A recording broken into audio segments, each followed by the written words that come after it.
El quebranto nos da su mano poderosa y fuerte para librarnos de la misma muerte.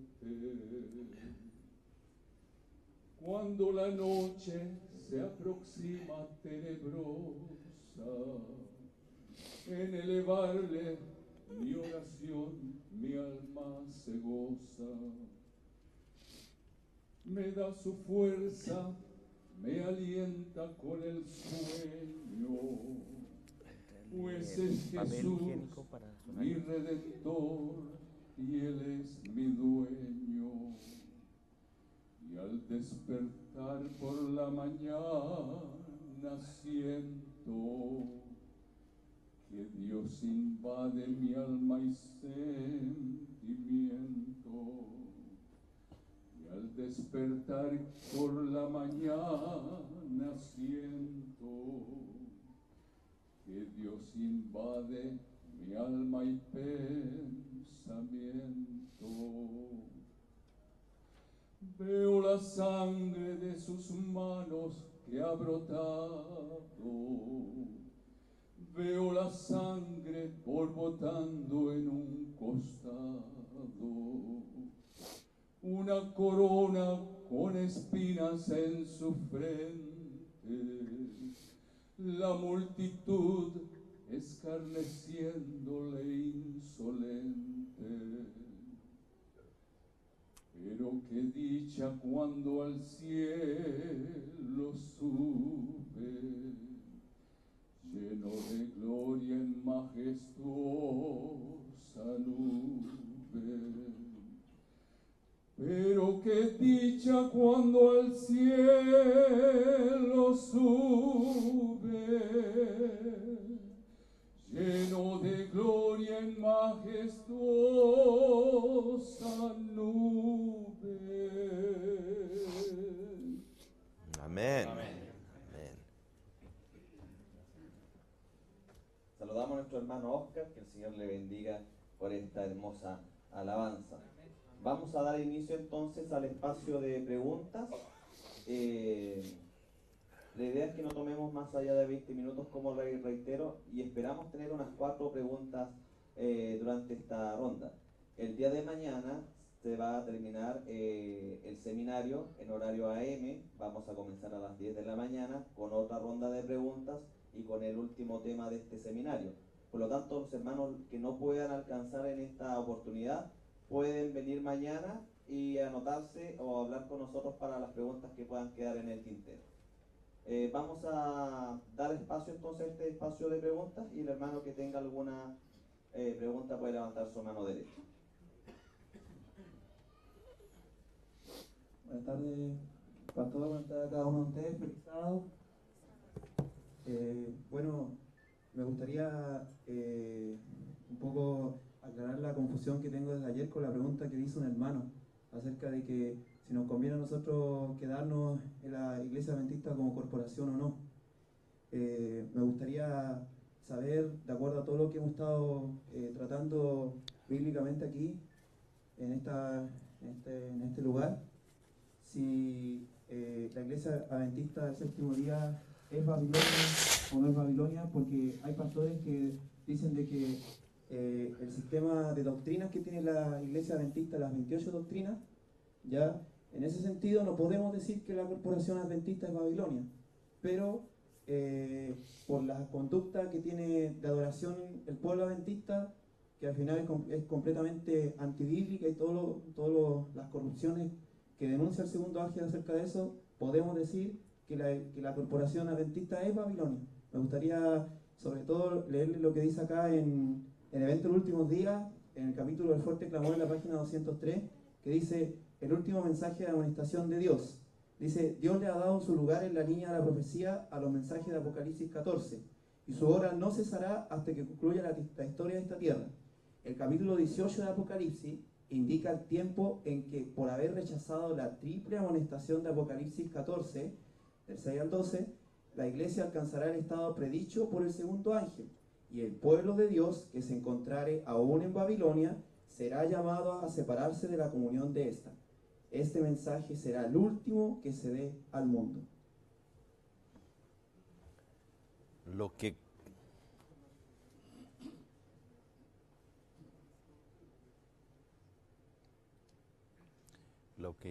no estaba prendida, ¿sí?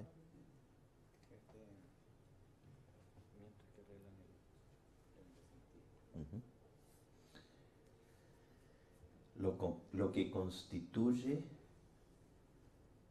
a una institución babilonia son, según el espíritu de profecía, las doctrinas que vienen de la antigua Babilonia. Dios no se basa en la conducta de individuos, porque la conducta de cada uno difiere de otro. Y aun si la gran mayoría de los miembros de la Iglesia Adventista se comportaran a la manera del mundo, Dios va a juzgar a cada uno en forma individual. Lo que hace a una iglesia babilonia es el conjunto de creencias y prácticas que vienen de la antigua Babilonia. La iglesia adventista, mientras defienda y mantenga las creencias que nos han hecho un pueblo como somos, esas doctrinas nos caracterizan como el pueblo remanente de Dios, porque están fundamentadas en la firme plataforma de la verdad presente. Como corporación, como iglesia organizada, la iglesia adventista no ha negado abiertamente ninguna de esas creencias fundamentales, que es lo que nos hace adventistas. No ha aceptado ninguno de los errores capitales, como son la santidad del domingo, la inmortalidad del alma y otras enseñanzas. Por lo tanto, no podríamos decir que la iglesia adventista constituye Babilonia.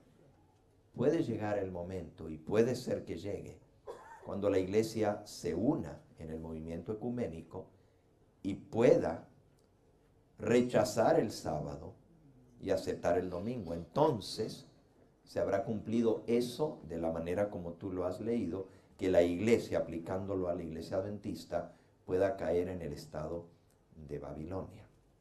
Por otro lado, la mensajera del Señor dice que la iglesia parecerá que está a punto de caer, pero no caerá. La iglesia está constituida por los fieles.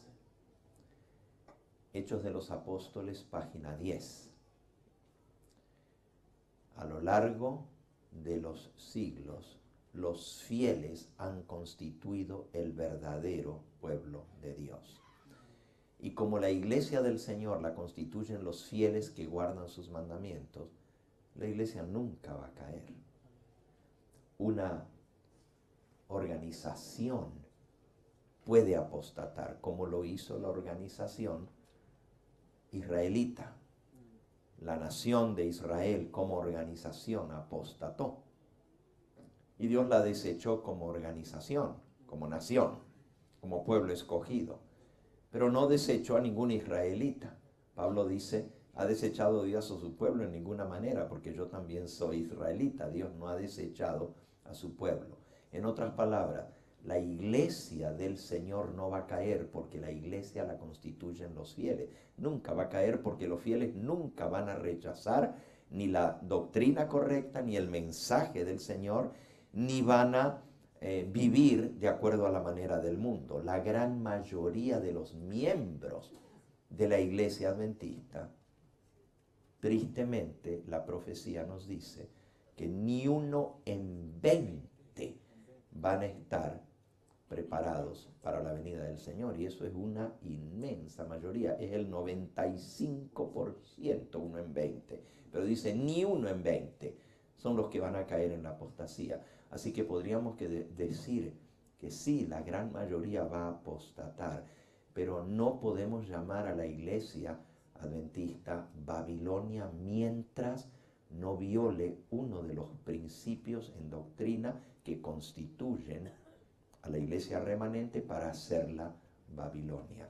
Nuestro mensaje no es llamar a la iglesia adventista Babilonia.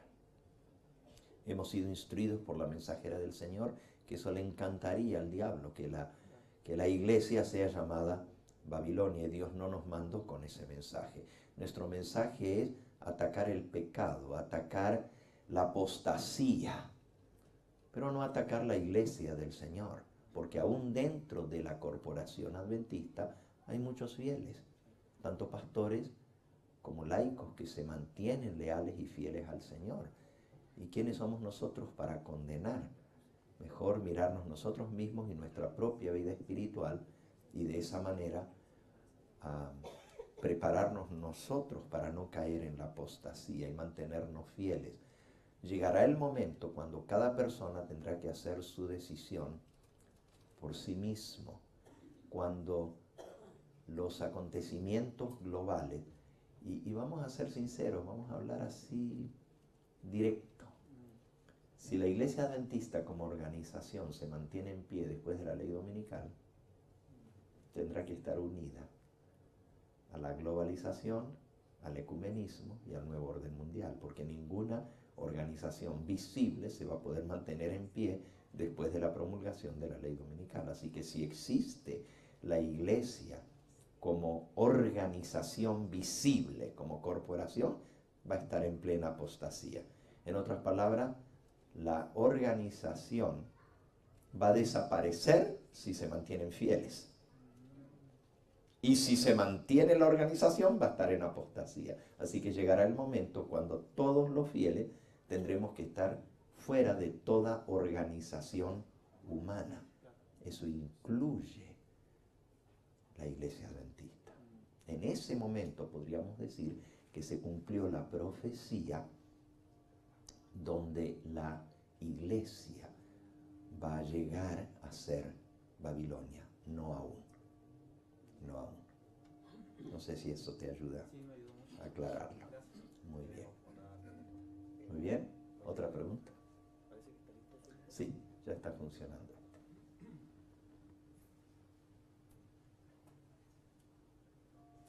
El primer capítulo de Testimonios para los Ministros tiene toda una sección sobre qué constituye Babilonia y cómo no le podemos llamar a la iglesia adventista Babilonia. Pastor, tengo una inquietud sobre los diezmos y la ofrenda.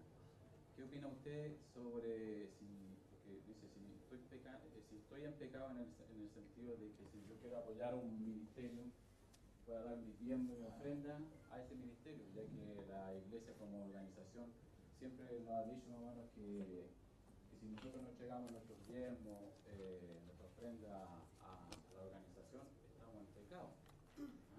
¿Qué me puede responder sobre ese asunto? Porque se supone que uno individualmente puede decidir, o no tiene la capacidad de decidir qué es lo que hace con sus diezmos, con su ofrenda. Yo quiero apoyar a un ministerio de sostén propio, ¿estaría en pecado si lo doy? En primera instancia, Dios va a juzgar cada acto y a cada individuo. Nadie más puede ser conciencia de otro. O sea, ni yo le puedo ser conciencia a usted y decirle haga esto o haga aquello. Haga aquello, eso es entre usted y Dios. El tema del diezmo es un tema que también es un pacto entre el hombre y Dios, no entre el hombre y una organización religiosa. Muy claro lo presenta la Biblia, entre el pacto entre Jacob y Dios, el diezmo lo daré para ti. Es un pacto que Jacob hizo directamente con Dios. Los principios que nos han sido legados como iglesia adventista a través de la Biblia y el espíritu de profecía nos indican que el diezmo no nos pertenece, que es de Dios. Y el apropiarnos del diezmo aún para cosas loables y buenas, y tomar nosotros las decisiones de cómo usar el diezmo, aunque no sea para beneficio propio, es sustraer el diezmo, dice el espíritu de profecía. O sea, decir, ok, yo voy a usar el diezmo para dárselo a un pobre, o para darle a una viuda, o para comprar literatura, o esto, aquello, no es el plan de Dios. La mensajera del Señor recibió instrucciones específicas de parte de Dios, que tanto la iglesia organizada como la obra, y ella le llama el otro brazo de la iglesia, la obra no organizada, tienen derecho a recibir, para mantener la proclamación del Evangelio, de los diezmos y ofrendas. Y eso es muy claro también en los escritos del espíritu de profecía. No vas a encontrar esas citas dentro del libro Consejos sobre Mayordomía Cristiana. Esos no están incluidos en ese libro, pero hay una cantidad de documentos del espíritu de profecía, tan inspirados como los otros, donde presentan esa otra cara de la moneda. Estos documentos son documentos, por ejemplo, la colección de Spalding Magan, dos pastores de sostén propio, a quien Elena de White le escribió cantidad de cartas, y en esa colección se encuentran muchos documentos del espíritu de profecía que muestran que tanto la obra no organizada como la obra organizada tienen derecho a recibir fondos para seguir adelante con la proclamación del mensaje del tercer ángel. También el espíritu de profecía trae instrucciones, porque a nosotros, y yo pues fui pastor de la organización adventista por 34 años de mi vida. Ahora hace un poquito menos de 10 años que ya no estoy empleado por la organización adventista, pero sigo siendo adventista del séptimo día, porque eso es lo que nací, eso es lo que voy a morir, esa es la doctrina y la iglesia verdadera, no hay otra. Creo en el mensaje adventista. Como pastor adventista, esto era lo que yo le decía a los hermanos, estando dentro de la organización: tú da tu diezmo y no te preocupes de cómo es usado, porque esa ya no es responsabilidad tuya. Gracias, tengo agua aquí, hermanita. Tengo, muchas gracias. Tú da tu diezmo y no te preocupes, si es mal usado, mal versado, ya no es tu responsabilidad. Tú cumple, tú dalo, y ya Dios va a juzgar a los demás que tienen que manejar el diezmo, pero no cae sobre ti. Eso es lo que yo como pastor adventista fui enseñado y lo que yo le enseñaba a mis hermanos. Sin embargo, me he encontrado citas, y si alguno de ustedes tiene interés en todo esto que estoy diciendo por la brevedad del tiempo con mis propias palabras, pero tengo todas las citas en una compilación que tengo aquí conmigo, y con mucho gusto al que tenga interés le puedo mandar para que ustedes tomen decisiones por ustedes mismos, basado en una así está escrito, y no lo que dice el pastor Gambetta o lo que dice fulano o mengano, sino en lo que Dios ha dejado revelado en la Biblia y en el espíritu de profecía.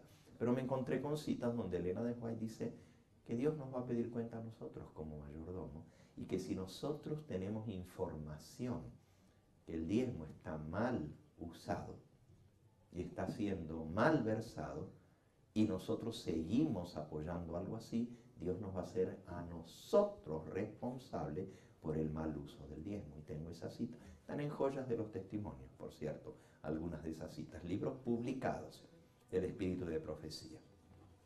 También hay una carta de Elena de White al pastor Watson, y el pastor Watson era presidente de la Asociación de Colorado, y el pastor Watson le escribió una carta a ella diciendo: hermana White, usted como profetisa del pueblo adventista, ¿no cree que es un mal ejemplo que usted no está devolviendo sus diezmos y está animando a otros a que no devuelvan sus diezmos a la organización? Y usted debiera dar el ejemplo en ese sentido. Elena de White le contestó la carta al pastor Watson y posiblemente es una de las cartas más fuertes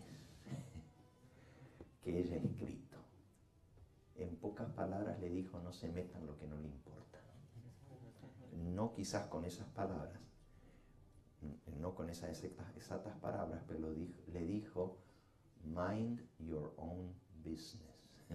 O sea, preocúpate de lo que a ti te interesa y no de otras cosas. Y en esa carta le dice: cuanto menos usted agite este asunto, será mejor.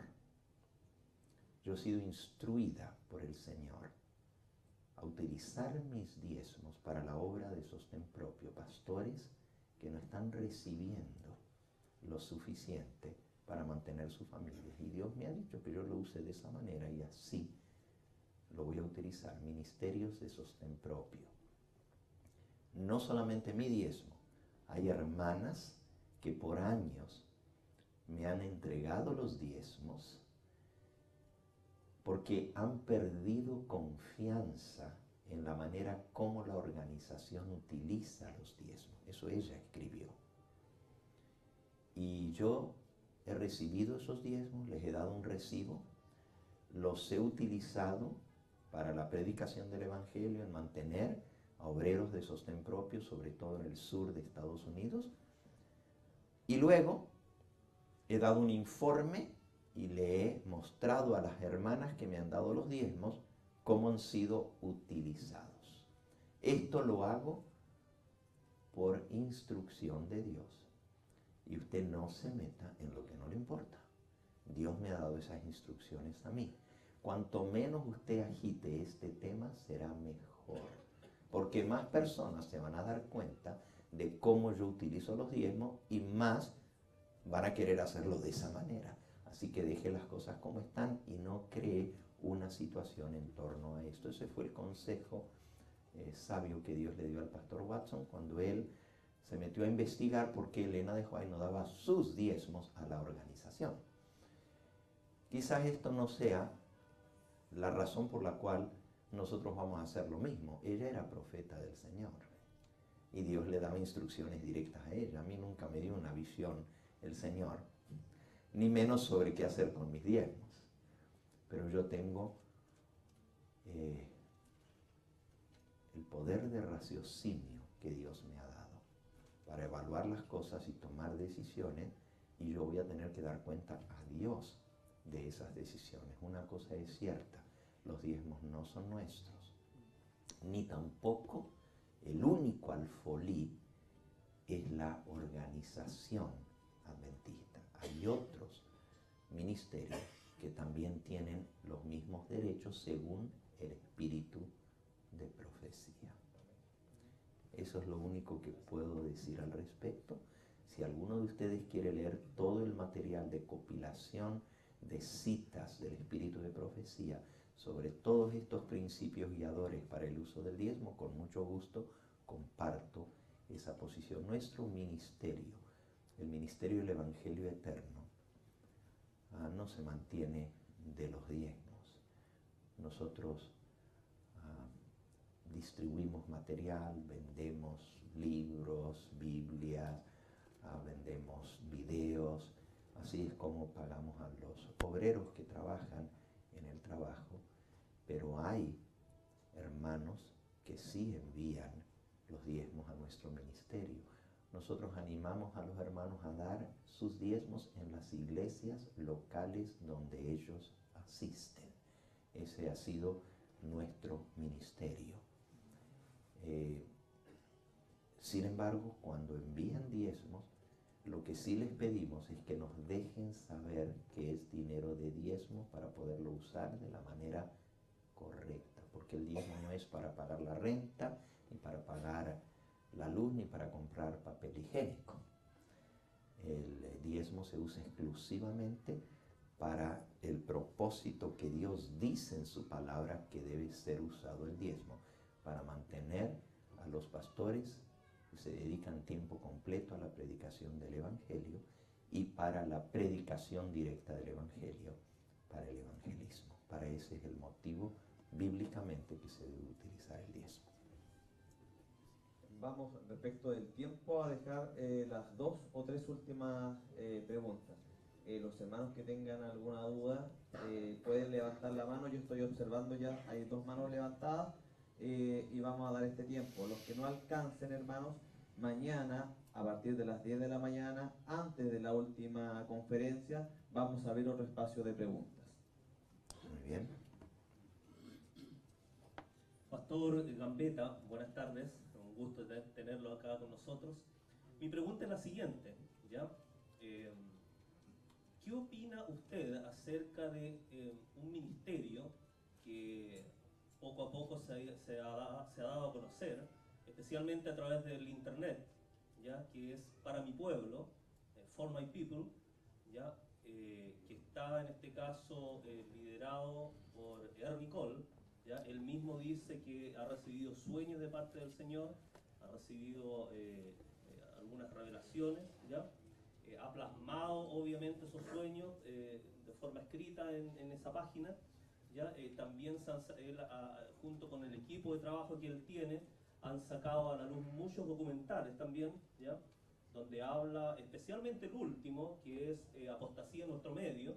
Yo no sé si usted está al tanto de eso, donde habla acerca de la condición de nuestra iglesia. En síntesis, me gustaría saber cuál es su opinión y si está al tanto, obviamente, de este hermano que es anciano, vigente, anciano de nuestra iglesia en Estados Unidos.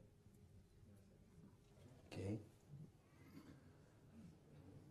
Aquí tengo algunas cartas que yo personalmente me he carteado con Ernie Knoll. Y aquí tengo la respuesta que recibí de parte de él. Tengo algunos documentos bastante interesantes al principio de su ministerio, porque su ministerio está dividido en 2 partes. Primero, escribió cierta cantidad de sueños y visiones, luego estuvo fuera del ministerio público por 2 años y luego regresó. En la primera etapa de su ministerio, como todo buscador de la verdad, uno no está cerrado a que Dios pueda volver a hablar a su pueblo como lo hizo a través de Elena de White. Y esa era mi posición, muy abierto a escuchar lo que Dios quisiera mandarnos a revelar a través del don profético, si es que Él tenía bien levantarlo entre su pueblo nuevamente, como lo hizo con Elena de White. La Biblia nos dice que en el tiempo del fin Dios va a dar el don profético a muchas personas. Y no hemos agotado el don profético, especialmente en este tiempo del fin. La Biblia dice que en los postreros días, bajo la lluvia tardía, Joel capítulo 2, Dios va a derramar su espíritu sobre toda carne, nuestros hijos soñarán sueños, nuestras hijas visiones, etc. Y aún sobre los ancianos. Seguí de cerca el ministerio de Ernie Knoll, leyendo prácticamente todos sus sueños por bastante tiempo. Lo invitamos a algunas de nuestras congregaciones en las cuales este servidor pastoreaba. No voy a dar un detalle de todo lo sucedido, pero lo teníamos invitado para venir a una de nuestras iglesias donde este servidor tenía a su cargo, invitado, para que presente su testimonio de sus sueños y visiones. Y justamente cuando tocaba esa fecha, una semana antes, explotó la situación de, bueno, creo que lo puedo decir abiertamente, de Candace, de el fraude que él había cometido, del engaño al que él mismo se prestó para engañar a tanta gente sobre documentos falsos que él había falsificado, etcétera, etcétera, y personajes ficticios que él había creado. Eso me llevó a tener cartas con él para averiguar de primera instancia, y aquí tengo las cartas. Tengo una carta aquí dentro de mi computadora, la acabo de buscar y la tengo aquí delante mío, está en inglés, donde él declara que sus visiones no eran de Dios. Eso fue lo que él me escribió a mí. después de estar 2 años fuera del público, porque la junta que apoyaba su ministerio, For My People, le quitó el apoyo totalmente y todos los miembros de la junta votaron que ya no podían tener confianza en él. Él regresó arrepentido y también creo que Dios acepta el arrepentimiento genuino de toda persona. Sin embargo, este servidor, ahora estoy hablando por mí y hago esto públicamente porque usted me hizo la pregunta. Mi ministerio no es hablar ni bien ni mal de nadie más, sino exaltar a Cristo, ¿verdad? Pero por la pregunta directa, yo ahora contesto desde mi punto de vista. Este servidor no ha vuelto a poder desarrollar confianza en el ministerio de Erminol. Es lo único que yo les puedo decir individualmente. Este servidor, por más que he leído sus sueños actuales, las cosas pasadas, los sucesos que se dieron y cómo se dieron, y la correspondencia que yo tengo aquí en mis manos con él, 1, 2, 3, 4, 5, 6, 7 documentos que tengo aquí, no me despiertan la confianza como para creer que su ministerio sea un ministerio genuino. No puedo juzgarlo a él como individuo y anhelo de todo corazón que él, al haberse arrepentido de los engaños que él hizo anteriormente, pues él haya recibido el perdón de nuestro Dios y haya enmendado su causa.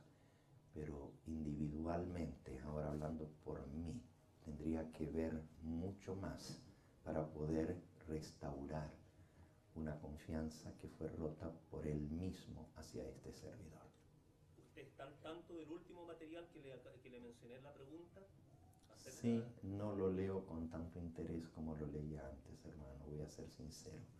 Anteriormente me interesaban mucho sus sueños. Ahora los recibo porque todavía recibo su material, estoy suscrito y cada vez que sale un nuevo sueño, pues lo recibo. No los leo con el mismo corazón con que los leí antes. La misma confianza. La misma Yo confianza. se lo pregunto, pastor, porque resulta que yo he analizado cada uno de los videos, son 12 videos los últimos, y me parecen, pero 100% ajustados tanto a la Biblia como al Espíritu de Profecía. No hay absolutamente nada que se pueda decir en contra. Nada, absolutamente nada. Yo soy bien estudioso en realidad de la Biblia. Soy un líder también, ¿ya? Soy adventista desde cuna, ¿ah?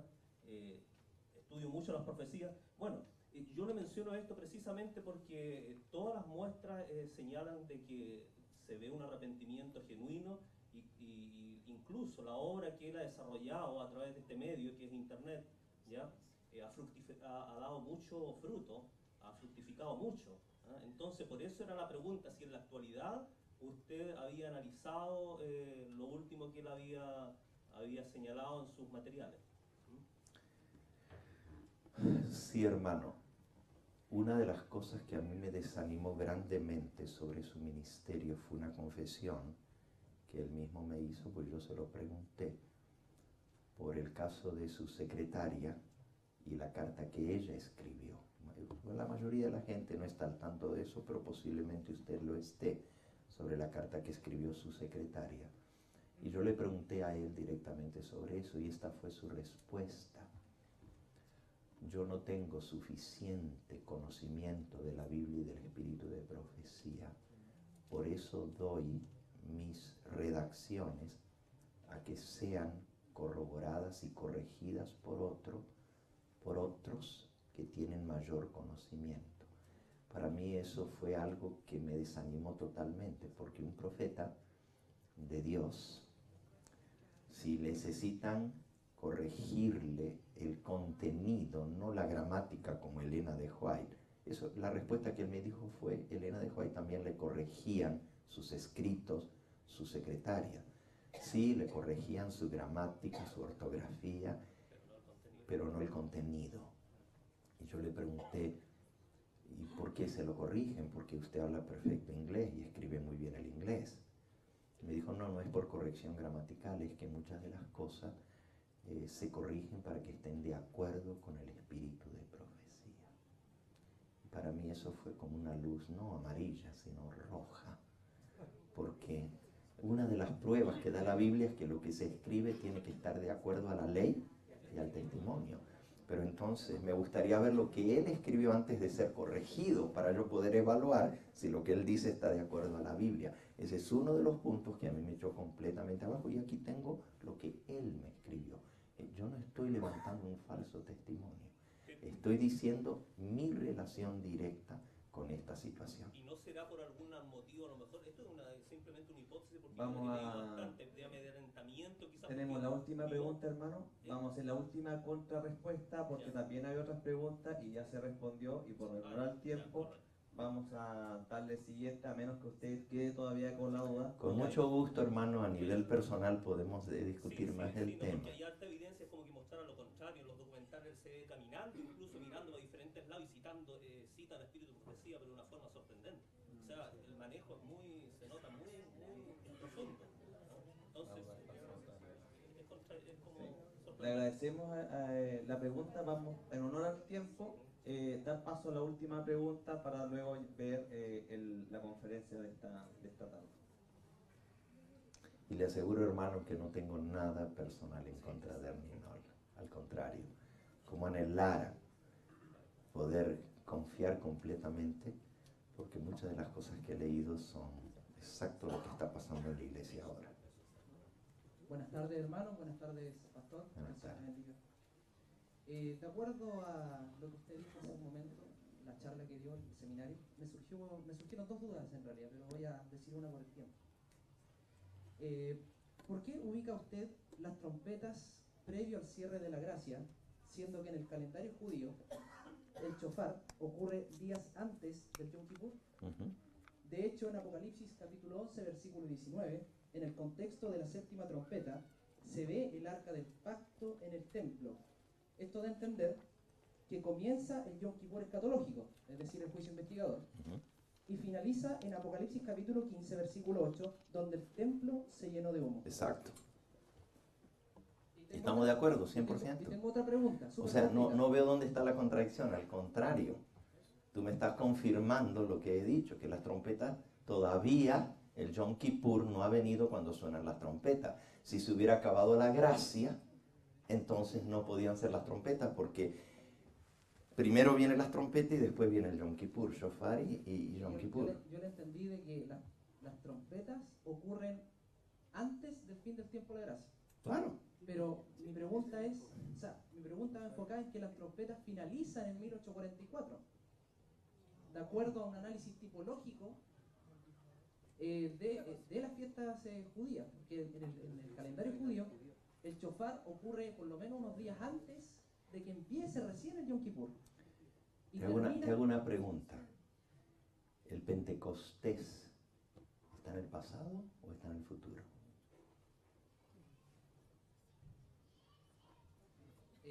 Bueno, de hecho tiene su cumplimiento en el siglo I, pero también tendrá un cumplimiento en la lluvia tardía. Y después del Pentecostés viene Shofar.